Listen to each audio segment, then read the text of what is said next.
Halo semuanya, perkenalkan saya Fitri Raihani dengan nomor NPM 264688200. Kali ini saya akan menyampaikan analisis bisnis dari perusahaan Toyota untuk memenuhi penugasan ujian tengah semester mata kuliah analisis bisnis kelas niaga A. Bisnis Toyota dimulai pada tahun 1920-an sebagai produsen alat tenun yang didirikan oleh Sakichi Toyoda. Dalam waktu singkat, Toyota berhasil mengembangkan dan menjual paten untuk alat tenun otomatis. Lalu setelah itu, Toyota memutuskan untuk memasuki industri otomotif. Kendaraan pertama Toyota dibuat pada awal 1930-an. Namun, Toyota Motor Company baru didirikan pada tahun 1937. Perusahaan ini memulai bisnis mereka dengan memproduksi mobil compact, lalu kemudian memperluas produksinya ke mobil jenis lain seperti pick-up, SUV, truk, dan mobil sport.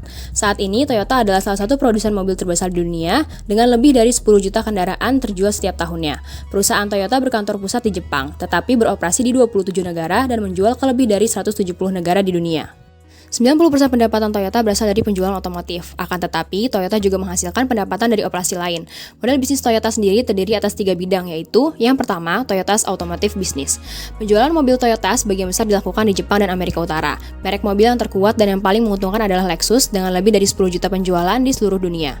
Yang kedua, Toyota's Financial Service Business. Financial Service Toyota tumbuh dengan cepat, namun hanya mewakili sekitar 6% dari pendapatan model bisnis Toyota. Financial Service ini berfokus pada pembiayaan penjualan otomotif, kartu kredit, dan yang lainnya yang beroperasi di 30 negara. Toyota's Other Business. Toyota memegang saham di pabrik otomotif lain seperti Subaru, Isuzu, dan Mazda. Toyota juga memiliki kepentingan dalam bioteknologi, robotika, kedirgantaraan, dan akhir-akhir ini Toyota telah secara khusus berorientasi pada pengembangan hybrid electric vehicles dan teknologi terkait.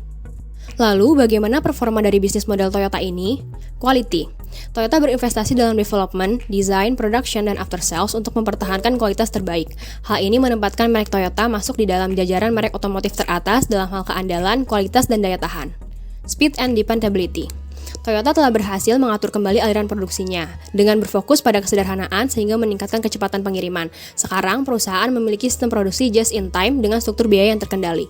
Suppliers. Toyota bertujuan untuk membangun fondasi yang kuat kepada semua tahap supply chain mereka.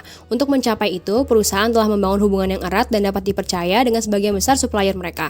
Dengan meminimalkan jumlah supplier sehingga menciptakan kemitraan jangka panjang, dan dengan cara ini Toyota dapat mencapai kerjasama, pengurangan biaya, dan respon cepat terhadap fluktuasi dan inovasi.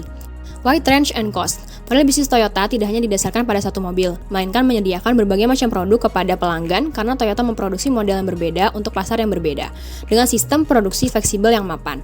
Selain itu, Toyota telah berhasil memproduksi kendaraan berkualitas tinggi dengan harga bersaing. Toyota telah menguji dan menerapkan beberapa strategi untuk mengurangi biaya operasional dan berfokus pada kapasitas produksi lokal untuk memenuhi permintaan pelanggan.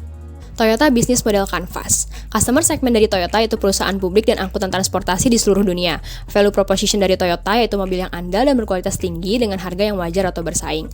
Channels dari Toyota yaitu dealers, resellers, service centers, showroom, website, sosial media, dan lain-lain. Customer relationship yang dibangun oleh Toyota meliputi reputasi, kualitas produk, footprint, waktu pengiriman, personal assistance, dan after sales. Revenue streams yang didapatkan oleh Toyota berasal dari penjualan produk yaitu mobil, kendaraan komersial dan mesin, penjualan spare parts, service banking, financing dan leasing, commission, dan juga penjualan dari non-automotive business. Key partners yang bekerjasama dengan Toyota yaitu produsen dari suku cadang dan komponen produk, suppliers, dealers, distributor, dan lain-lain. Key activities yang dilakukan oleh Toyota itu manufacturing, engineering, design, assembling, supply chain, R&D, dan logistik. Key resource yang dimiliki oleh Toyota yaitu sumber daya manusia, intellectual property, partners, fasilitas, brand, dan inventory. Cost structure dari Toyota itu lean oriented dengan biaya operasional yang rendah. Selanjutnya, kita bisa menggunakan SWOT analysis untuk mengetahui apa saja kekuatan, kelemahan, peluang, dan ancaman perusahaan Toyota. Strength dari perusahaan Toyota yaitu The Toyota Way. Operasi Toyota mengikuti prinsip perbaikan terus-menerus dan menjunjung tinggi nilai respect. Toyota juga menggunakan konsep lean management. Prinsip-prinsip ini dapat meningkatkan produktivitas dan mendorong inovasi serta membentuk kekuatan inti Toyota. Full Cell Patents. Toyota memiliki sekitar 5.680 paten global terkait dengan sel bahan bakar hidrogen. Paten ini menempatkan Toyota pada posisi yang kuat di pasar kendaraan tanpa emisi. Solid State Battery Pack. Toyota aktif meneliti dan mengembangkan teknologi untuk kendaraan listrik. Toyota meluncurkan baterai solid state revolusionernya pada tahun 2021. Toyota mengembangkan teknologi ini 4 tahun lebih cepat dari waktu yang seharusnya. Hybrids. Toyota juga mengkonsolidasikan posisi pada kendaraan hybrids. Toyota membuat beberapa mobil ramah lingkungan paling handal di pasar.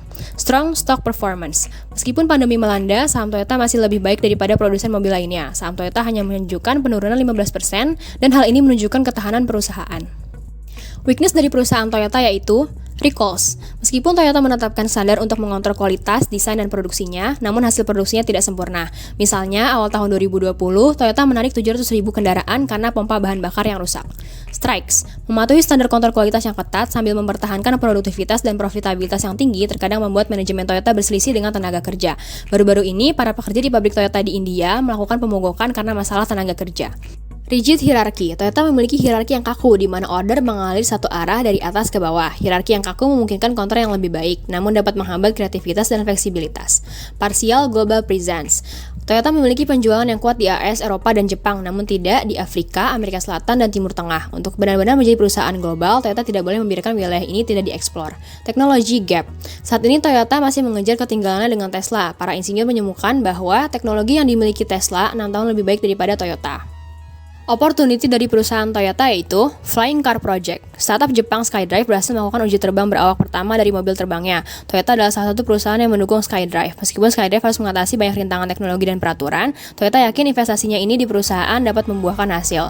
Smart Cars. Toyota sedang mengerjakan sistem self-driving yang bertujuan untuk membuat berkendara aman dan nyaman bagi orang yang tidak cukup berpengalaman mengemudi. Dengan teknologi yang bergerak menuju kenyamanan dan kemudahan, rencana Toyota untuk kendaraan otonom adalah rencana yang cerdas.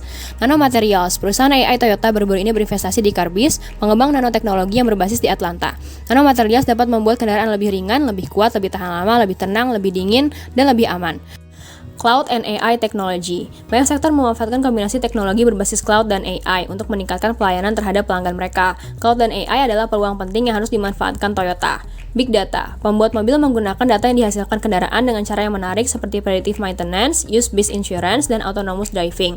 Sebagai salah satu produsen mobil terbesar di dunia, Toyota bisa menggunakan berbagai data untuk meningkatkan kualitas proses bisnisnya.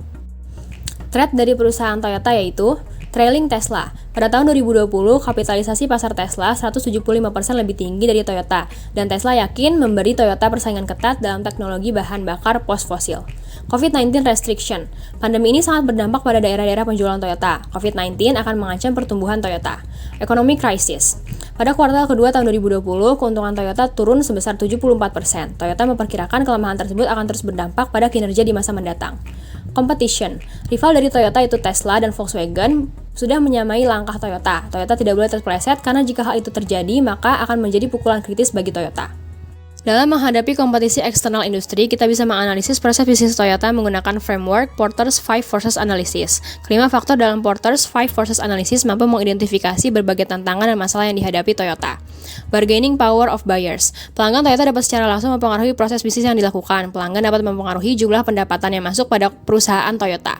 Konsumen cenderung untuk beralih jika menemukan produk pesaing yang lebih murah. Pada kasus ini, pelanggan Toyota memiliki daya tawar yang tinggi pada produk Toyota karena tingginya jumlah pengetahuan yang mereka miliki sebelum membeli produk. Namun ada beberapa produk yang memiliki daya tawar rendah seperti mobil hybrid.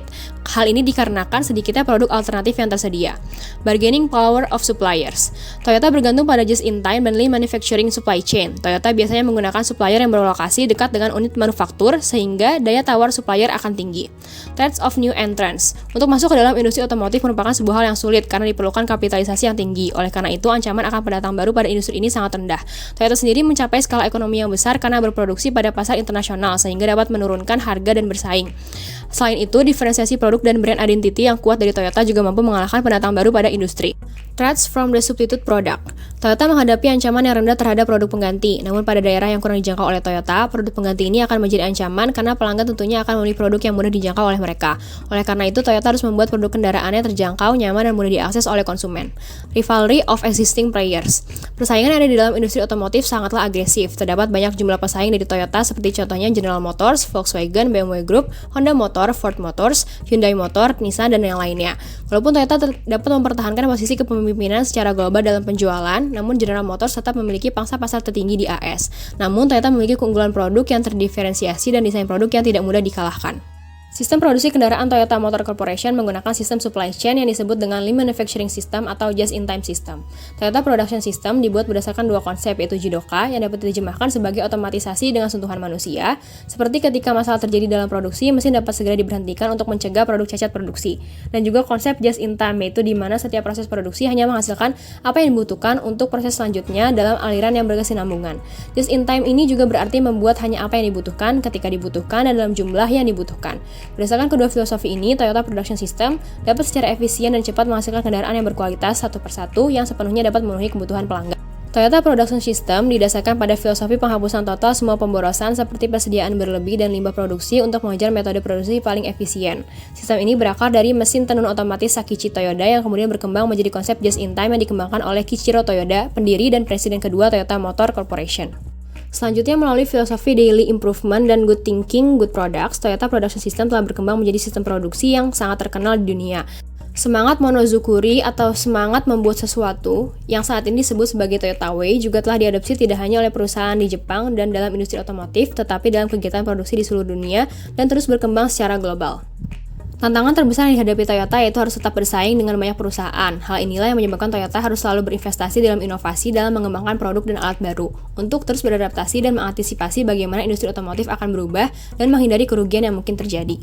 Sejak didirikan, Toyota selalu mengikuti 5 main principles. Mulai dari tahun 2019, Toyota telah berfokus pada teknologi inovatif, terutama di bidang robotics dan artificial intelligence, untuk mengikuti segala perubahan yang ada dan menciptakan layanan mobilitas baru. Selain itu, Toyota telah menjadi pemimpin dalam teknologi kendaraan ramah lingkungan dan telah menetapkan tujuan untuk membunuh emisi karbon dioksida dari mobilnya pada tahun 2050.